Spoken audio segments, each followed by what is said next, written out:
All right, we'll go ahead and get started. Good morning, everyone, and welcome to our webinar, Find Your Get Up and Go, which is part of our Get That Job webinar series here at the Champaign Public Library. My name is Jordan Neal, and I am the career librarian here at the library, so thank you all for joining us. For the latest library news and updates, we invite you to visit our website, champaign.org, or you could follow us on social media. You can email us at librarian@champaign.org, or you could just chat with us by visiting the homepage of our website. The library is open and we're still offering our curbside services. So again, please just give us a call or visit our website for more information. Moving on to a couple of Zoom features available to you that might help during this webinar. There are some buttons or icons at the bottom of your Zoom screen, depending on your device. On the far left, you have the options that control your sound or your speaker. Moving to the right and within the center of the window includes a chat and raised hand option. You can use these options to ask us any questions or share any comments. I'm sure our presenter will be happy to pause for questions, but it might be helpful to wait until the end because they might cover some of those items. We invite you to type your question into the chat or raise your hand and we can unmute you if you prefer to speak and ask your questions. I would also like to remind everyone that our webinars are recorded, so just be mindful when you share those questions and comments. And then finally, I'd like to introduce our presenter, Chelsey Byers, who is a family life educator for Champaign, Ford, Iroquois, and Vermilion counties with the University of Illinois Extension. Chelsey, we're so happy that you've joined us today, and I'll turn it over to you. Thank you. And I do like to keep it pretty low-key, so if people have questions during the presentation, they can feel free to throw them up in the chat box or interrupt, and we'll try to address those as they come up. So can you see my slides? Yes. Perfect. All right, good morning, everybody, and I'm happy to be here. This morning, we're going to talk about finding your get up and go. Today's program will have us all thinking about our energy, our desires, our confidence levels that are needed to complete tasks, on a day-to-day level. So sometimes we might feel motivated, and some days we might feel more like procrastinating on things that we need to get done. But why is it that sometimes we have a hard time finding our get up to go? Give a reaction if you've ever said, someday I will do this, or when I get around to it. So look for your reaction bar and say like thumbs up, yep, I felt that way, or thumbs down, nope, I've never felt that way. If you've ever said, someday I will. Anybody out there? Most likely, most of us have. It's true that our levels of motivation can go up and down throughout life, and what causes us to feel unmotivated can be different for different people. So today, we're going to look at reasons that motivation can ebb and flow. But first, we're going to start with an activity. So what I'd like you to do is think about things that you've been putting off doing. So if you have a sheet of paper around, it could be an envelope that's lying around, anything that you have, or just kind of think about it in your head. Write down a list of things that you've been putting off, or you feel like you need to do, you want to do, you've been meaning to do. So I'm just going to give you a couple moments to think about that list.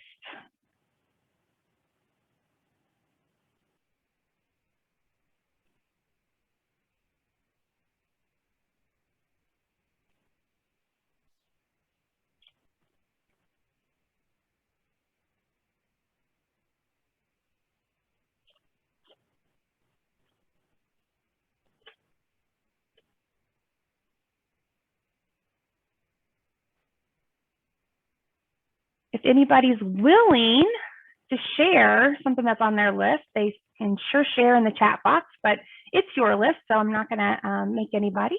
But if you would like to share something in the chat box, feel free. I know for me, it's cleaning out our basement.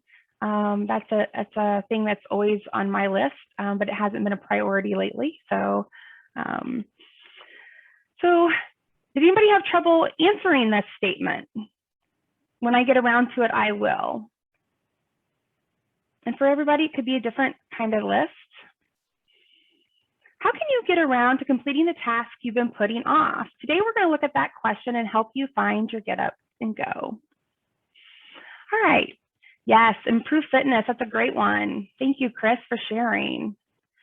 We're going to understand what contributes to our lack of motivation. We're going to learn strategies to increase our motivation and hopefully help you create a plan to help yourself be motivated and get up and go. All right, so what causes you to feel unmotivated? So in the chat box, I'd like you to list some things that causes you to feel unmotivated. What kind of things make you feel unmotivated?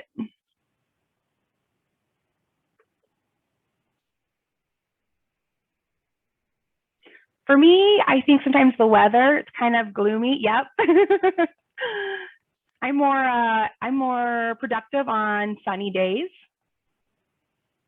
But if it's too hot, then that could also impact, right, how we feel. So weather's definitely one. What else out there can impact how you feel about accomplishing things? Maybe how you feel physically or emotionally. Oftentimes, how we feel impacts how productive we are. Sometimes the task that we need to accomplish is going to determine how motivated we are, right? What is it that we need to accomplish? Caffeine, if we've had our coffee. So yes, sometimes have we had our cup of joe? Or if you prefer tea or something. Does the task take too long, or is it a complicated task?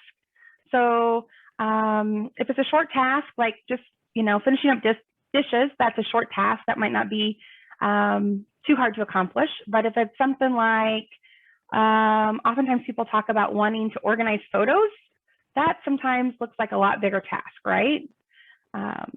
Or maybe it's a task that you can't complete independently or you need help with. Yes, involving others, something that you need help with. And so that can lead to a lack of getting it accomplished. We're going to talk about some of those.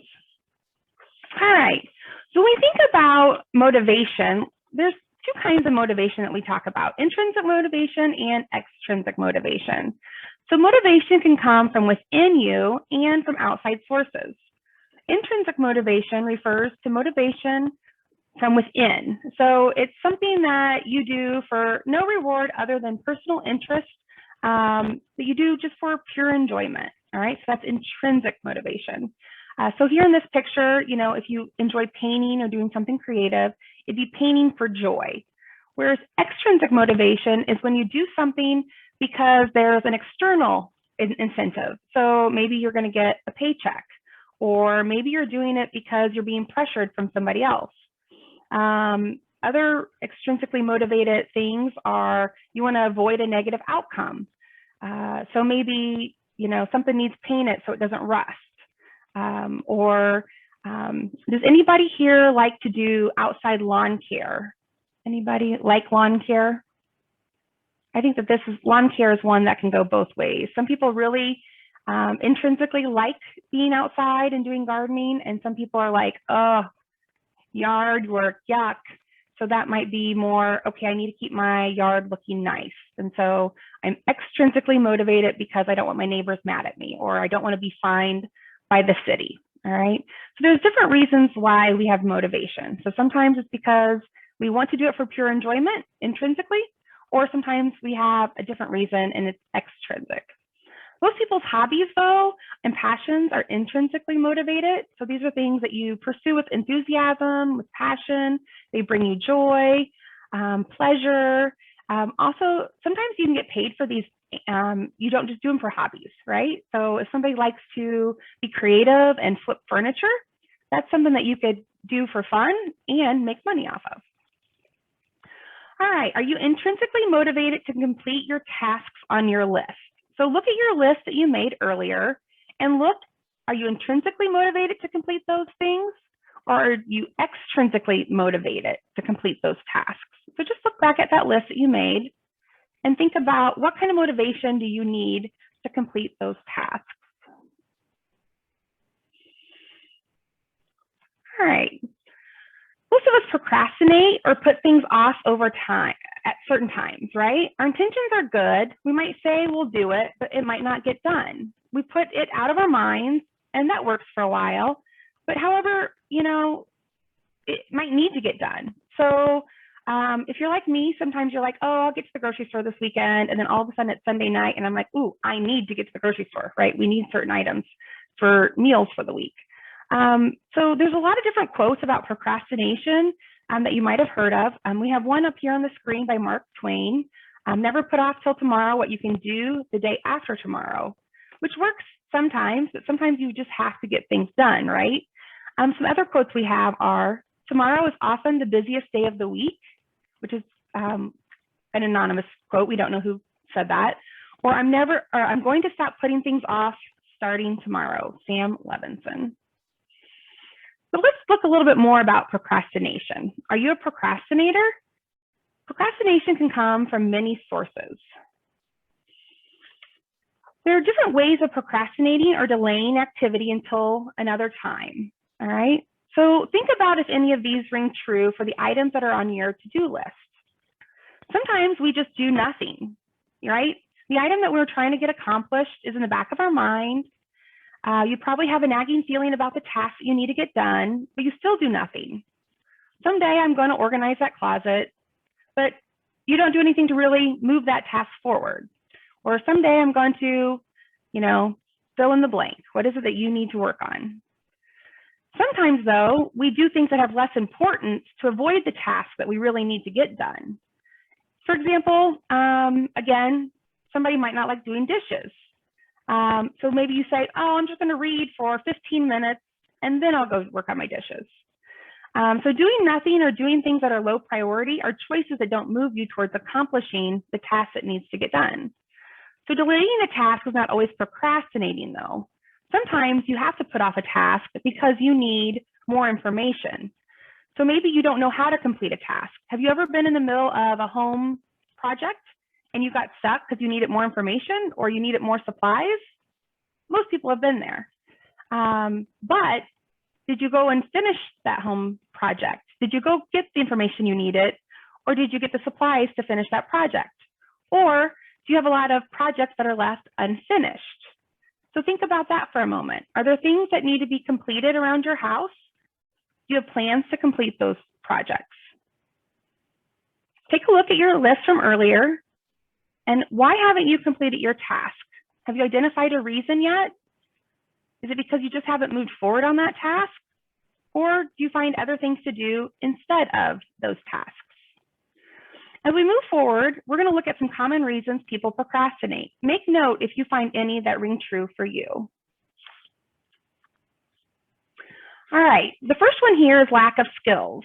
Sometimes we just don't know how to finish it. Sometimes you might not be able to complete a task, so you find other things to do and never seem to get started again.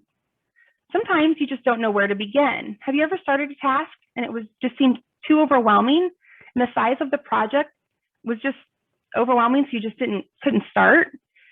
I feel like that's me with our basement sometimes. I go down there and think, okay, I'm going to tackle this basement, I'm going to get it organized. And then I look around and I'm like, not today. So we all can fall into these categories, right? Either you don't have the ability to organize the task, or you might not seem like you have enough time to finish that task, right? So sometimes, time can be an issue. There's no deadline, right? You're like, oh, this doesn't hurt anything to leave it unfinished. So you walk away from it. There's no completion. So sometimes we need to set our own deadlines to keep us moving forward to complete that task. Sometimes we don't work on our to-do list or our things that we want to get done because we're the only one who knows about it, right? So it doesn't really matter if it gets done. So sometimes it helps if we tell somebody our plans to help us keep accountable. Set a deadline. Tell somebody about the project you're working on and have them help check in on you to help keep you accountable to keep working on it. So whether it's trying to, move forward on a health goal, on a, job hunt, on a project around the home, just think about what it is that would help you move yourself forward on a project. Sometimes we don't even know why this even needs to be done, right? If you believe that the project has no meaning and it seems like a hopeless effort, you're more likely to procrastinate. The next one is, I'd rather be doing anything else but this. I think we all have tasks that we feel that way about. Some tasks just aren't enjoyable, but we just need to complete them. If you anticipate that it won't be enjoyable, though, it probably won't. So think about your frame of mind when you go into the tasks. I think there's a reason they have that saying, whistle while you work, right? Do something to make it better.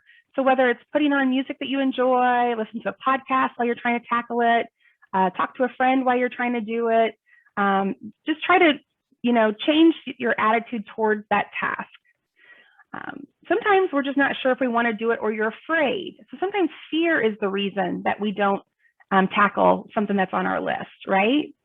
Procrastinating might be due to a fear of the outcome of what you're trying to do. So sometimes people put off having a difficult conversation because they're worried about how that conversation will go, or they want to try something, but they're afraid they might fail at it. Again, I always tell people, especially my kids, I'm like, you never know until you try, and the answer will always be no unless you ask the question. And then the final one is, I'm afraid I won't be able to do it right. And perfectionism is a real thing, all right? Procrastinating might be due to a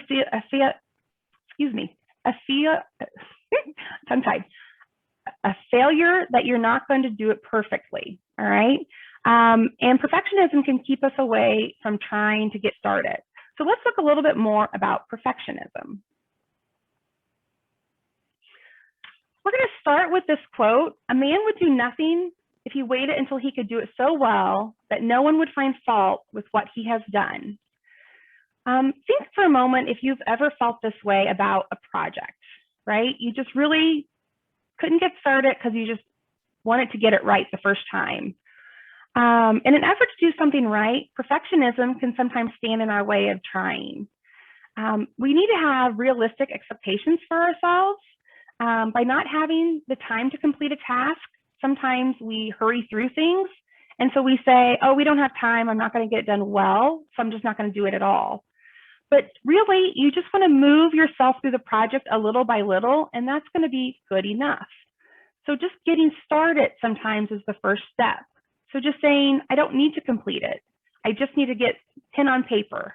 I just need to start the search. I need to just gather the supplies for the project. So breaking things down into tasks or steps sometimes will help you kind of break down this need to say, I need to get it all done, or I need to get it all done perfectly.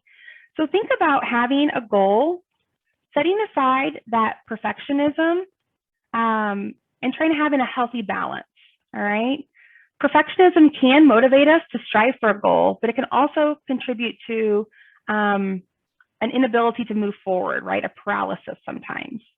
So get started. No, you don't have to finish right away, and it doesn't have to be perfect.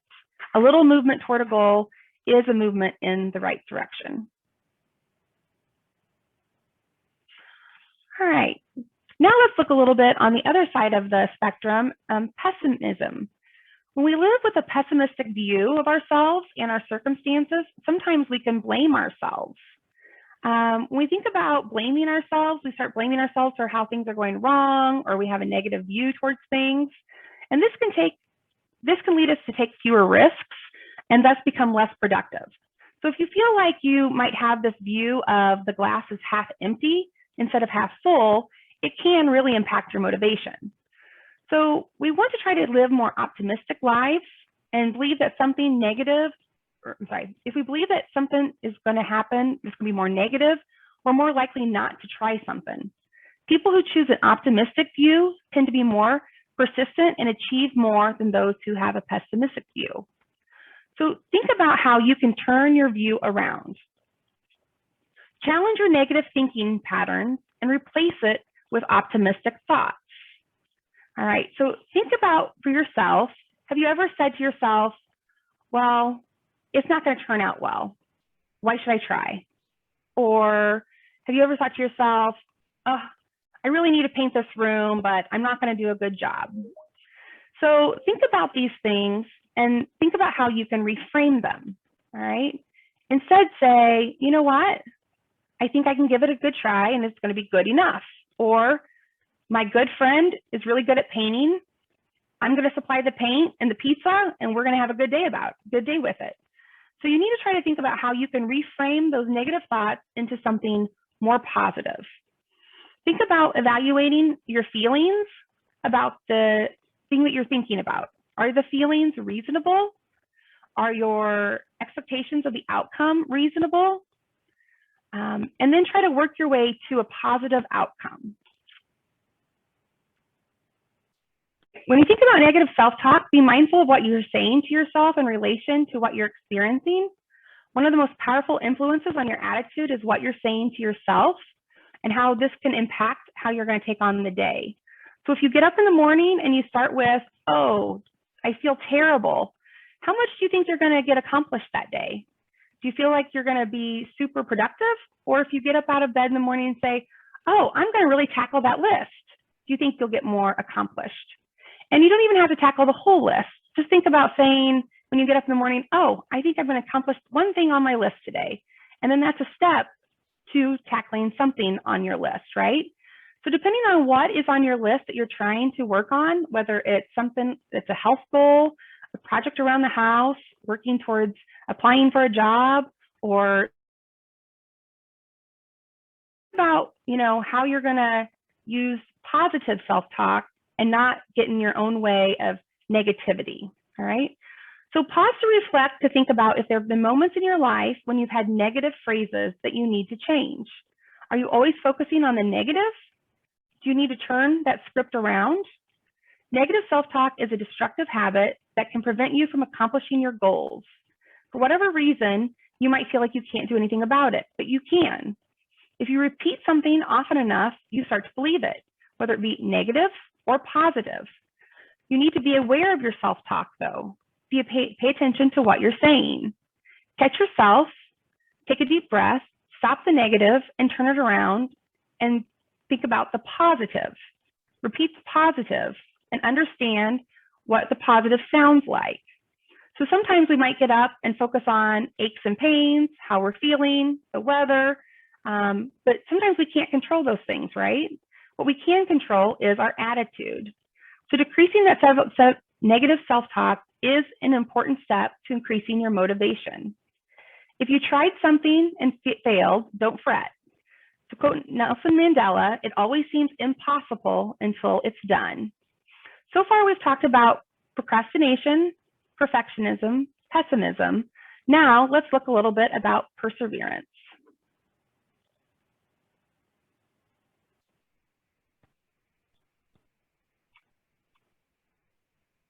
Oops. My thing froze. Okay.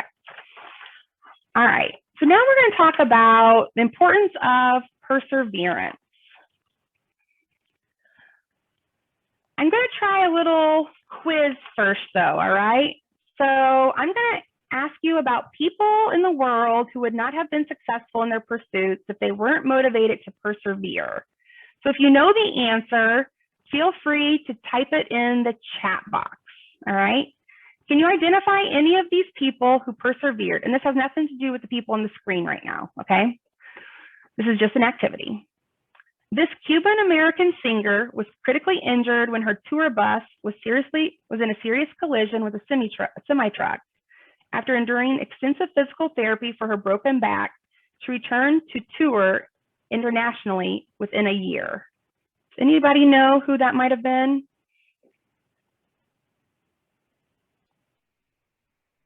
Good job, Gloria Stefan. All right. This actor and comedian was known for his facial expressions and physical comedic performances. He was homeless for a time, and he lived with his family in a van until his father regained employment. He dropped out of high school at the age of 16.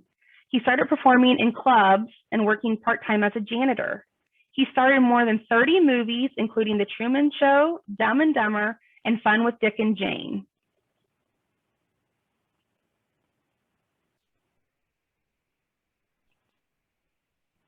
Kind of one of those goofy comedians. Yep, Jim Carrey. All right, now we're moving into the artsy world. This world-renowned post-impressionist painter was not successful during his life. He sold only one piece, even though he completed more than 800 paintings. He continued painting despite difficulties in his life that included struggles with poverty and mental illness.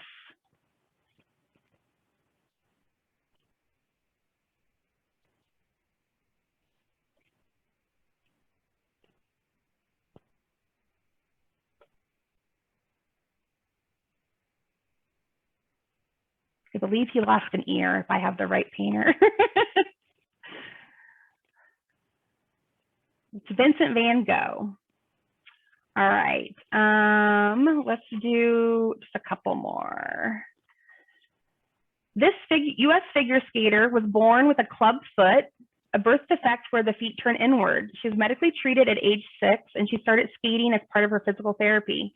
Because of her perseverance and love of figure skating, she succeeded several years later in winning a gold medal at the 1992 Winter Olympics. She was inducted into both the U.S. Figure Skating Hall of Fame and the World Figure Skating Hall of Fame in 1998. Anybody know who this lady was?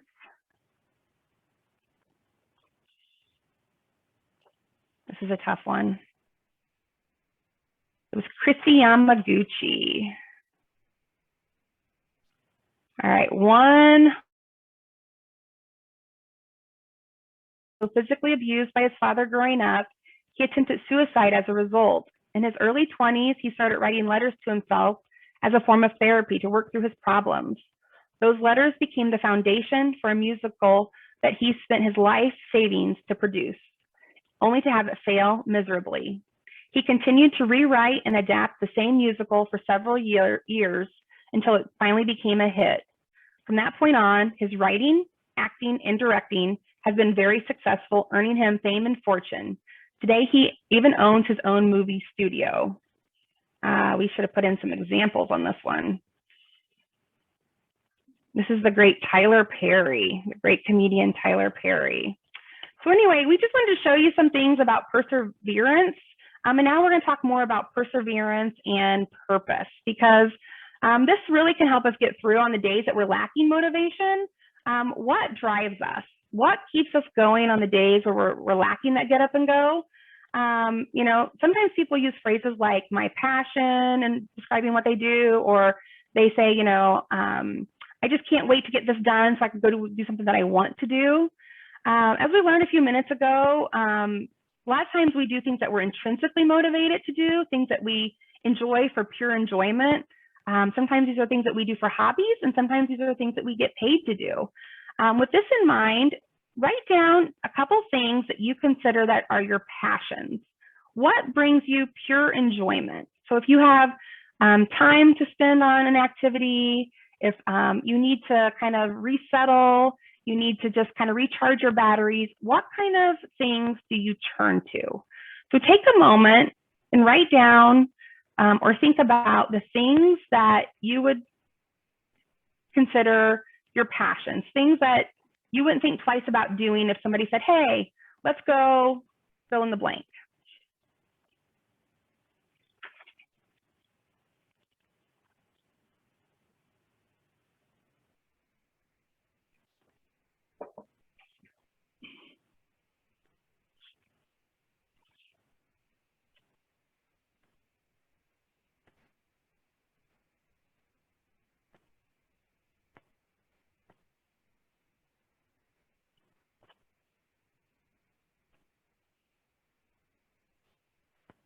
All right, and I am going to ask if people would be willing to share some of the things that they enjoy doing in the chat box. What are some things that you enjoy doing? Fishing. Great activity. What else? Cooking, new recipes. Cooking. Spending time with family. I try to throw a variety of pictures on here just to see like what people might think of for themselves. So as you're thinking about your list, hopefully you have a variety of things that you might enjoy doing. I would like you to look at your list and think about how often you get to actually do these things. You get to do them daily, weekly, monthly, rarely, never. Of course, we sometimes struggle with motivation when it comes to doing mundane things like housework or paying bills or those kind of things.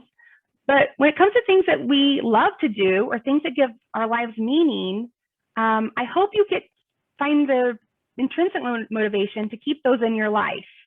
These are also what we call our Ikigai. Let's talk a little bit more about what Ikigai means. Ikigai is a Japanese word or a Japanese practice of discovering one's values or purpose in life. The word Ikigai is translated to mean a reason for being. Simply put, your Ikigai is what excites you or brings you happiness and peace. It's living your passion and doing things that make your life worthwhile. More than 20 years ago, Japan's Ministry of Health and Welfare introduced their Active 80 health plan that included the incorporation of Ikigai, or a sense of life worth, as part of a lifestyle strategy for its nation's citizens to help achieve a healthier and more fulfilled life.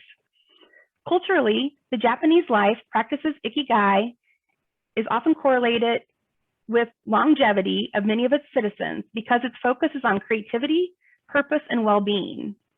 In fact, Japan has the highest number of centenarians per capita in the world. So they have 4.8 centenarians, so people who live past 100, compared to 2.2. So they have over double the number of people who live past 100. Japan is also currently leading the world with the highest percentage of their population over the age of 65 at 28.2%, and the US is at about 16%. So when we think about Ikigai, there's some different steps here to think about, all right? Ken Mogi, a Japanese scientist and author of Awakening Your Ikigai, How the Japanese Wake Up to Joy and Purpose Every Day, says that Ikigai is about discovering, defining, and appreciating life's pleasures and having meaning to you. So Ikigai can help give you motivation for life, all right? So in his work, he suggests starting small, all right? So these are his kind of 5 pillars to try to incorporate into your life, all right? So focus on the details of your life, reorganize the joy, and bring it into your everyday, all right? So think about how you can get joy into your everyday routines. So start small.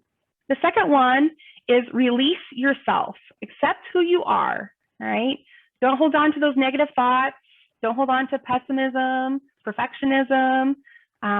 Be who you are, accept who you are, release those things, all right? Those negative feelings. Harmony and sustainability. Rely on others and live in harmony with people and with nature, all right? We don't need to be so independent. We don't have to accomplish all those things on our own, right? So if you need help with something on your list that you're hoping to do, seek help, right? Ask a friend, seek a resource, seek somebody who's an expert in that area to help you. The joy of the things. Appreciate sensory pleasures. The softness of a pet's fur, the laughter of a child, the smell of cake in the oven. Now that I'm gonna make you guys all hungry as we're getting closer to lunch. Find the little joys in life, right? There's a reason we have that saying, stop and smell the roses. So find the little joys. And then be in the here and now. Find your flow or total focus on what you are doing. So think about something that you can do for hours on end that you could get lost in. So it might be fishing, it might be cooking, it might be spending time with family, some things that you guys mentioned in the chat box. But you know, I read something the other day that they said, you know, what did you do as a child that you got lost in time? Is that something that you should be doing as an adult?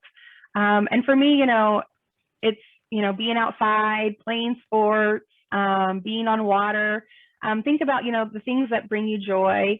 And, you know, do you have that in your life? Do you have enough of that time? Are you making time for that in your life? Ken Mogi views Ikigai as a variety of endeavors from the simplest pleasures to significant relationships to the fulfillment of your life's goals. All right, so the message here is to find your Ikigai. So look at your passions. Try to include these passions into your life on a more regular basis. Your Ikigai may be found in nurturing relationships.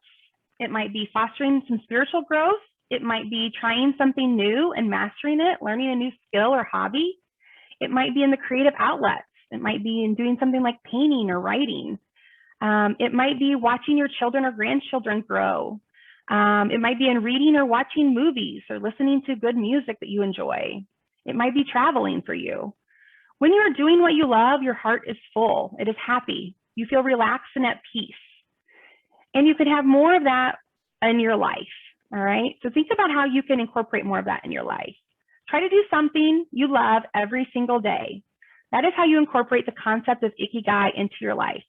So clearly, I love traveling. I probably can't travel every day in my life, but there's also the simple joys that I enjoy, like petting my dogs or spending time with family. So we might not be able to do the grand things every day, but there's little things, those little moments, those little bits that we can incorporate daily, right? Somebody said caffeine earlier, like enjoying a good cup of coffee or the smell of something baking in the kitchen.